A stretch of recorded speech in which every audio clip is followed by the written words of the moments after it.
Hello എല്ലാവർക്കും അമ്മൂസ് വ്ളോഗ്സിൻ്റെ പുതിയൊരു വീഡിയോയിലേക്ക് സ്വാഗതം. അപ്പോൾ ഇന്ന് ഞങ്ങളിവിടെ കാണിക്കാൻ പോകുന്നത് യെല്ലോ പിയോണിയുടെ ഫ്ലവറാണ് കേട്ടോ. ഇതിൻ്റെ പോട്ടിൻ്റെ സൈസ് നിങ്ങൾക്ക് നോക്കിയാൽ മനസ്സിലാവുന്നുണ്ടോ എന്നറിയില്ല. വട്ടമുണ്ട്, വട്ടമുണ്ട്, പക്ഷേ ഹൈറ്റ് ഇല്ല കേട്ടോ.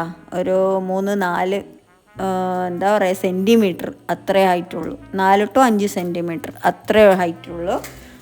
വട്ടമുള്ള പാത്രമാണ്. അതിൽ യെല്ലോ പിയോണിയുടെ ട്യൂബർ ഇട്ട് വെച്ചിട്ടുണ്ടായിരുന്നതാണ്, ഞാൻ നട്ടു വെച്ചതും അല്ല, ഇട്ട് വെച്ചിട്ടുണ്ടായിരുന്നതാണ്. റണ്ണർ താഴ്ന്ന് പോയി മൊട്ട് വന്നതാണ്. ഇത് 4ാമത്തെ ഫ്ലവറാണ് കേട്ടോ. 5ാമത്തെ മൊട്ടിൻ്റെ അടുത്ത് തന്നെ നിൽക്കുന്നുണ്ട്. 4ാമത്തെ ഫ്ലവറാണ്. ഇനി വരുന്ന ഓരോ ഇലയുടെ ചോട്ടിലും മൊട്ടുണ്ട്.